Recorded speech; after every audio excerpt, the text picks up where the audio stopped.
Technology, evolution or revolution, what does that mean in layman's terms? Okay, we've got a unique period in human history now. We've got a range of global megatrends colliding headlong with a bunch of exponentially growing technologies. And then we have some interesting and different generational mindsets overlaid on the top of that. So is this an evolution or a revolution? Well, when things evolve fast enough, it turns into a revolution. And the key to understanding that is that the linear growth that we're used to is given way to exponential growth. And that means technologies are doubling in their size and their capacity. It's Moore's law. So the power of computing roughly doubles every 18 months, and any industry, any technology that becomes information enabled does the same thing.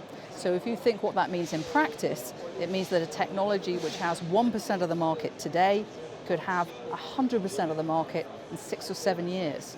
So it is an evolution, it's just happening so fast now that it feels like revolution. Is it about data or technology or people? It's about people. We're humans, and we need to make the world a better place by using technology. You know, the really important thing about digital transformation is to find the big problems and to solve them. And that's why people are engaging with technology companies, because the really good ones and the really big ones have a big, hairy, audacious goal. Google's is to organize the world's information. Because what these big technology companies understand is that we have a new generation of millennials and the Gen Zs and the Gen Alphas coming up behind them. They could live to 120, 130 years old. They could work until they're 100. And if you really want to engage that generation, you've got to offer them more than a good pay packet. So it's quite interesting to me now that people who want to change the world are not always going into politics, they're going into technology, and I think that's why. How do owners, charterers, operators, how do they view the digital conversation? Are they interested? Yes, they are. But it's very difficult to be so broad brush about it, because the shipping industry is made up of a whole bunch of sectors, really. And in the same way, operators, charterers, owners, they're made up of different types of company. Now, the big tier one ship operators, they get it. They know that this is important.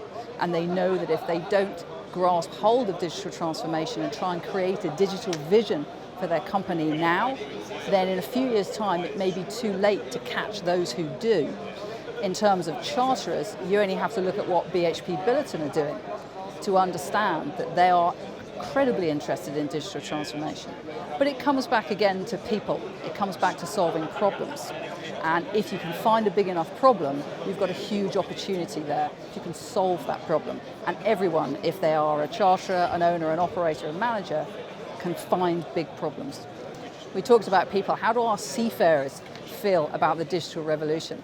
Well, you know, we do a lot of surveys of Futurenautics, and very interestingly, the question we ask in the crew connectivity survey, which is over 3,000 serving seafarers, officers and seafarers, they are very digitally aware.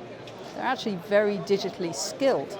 And that's very important, because actually if you want to attract seafarers and you want to attract any kind of person to work for you, they expect to be given good technology tools, because all of us expect seamless technology tools in our daily lives, whether it's our iPhones or our cars or anything else.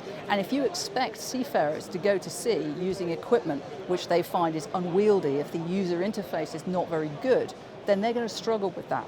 So actually, of course, there are always some seafarers who would say, throw their hands up and say, I preferred the old days, and certain things about the old days were great.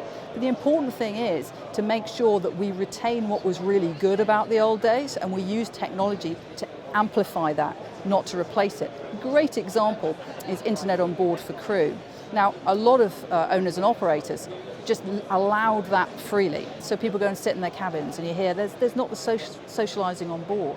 There are operators and managers now who are saying, actually, let's bring back the idea of the internet cafe.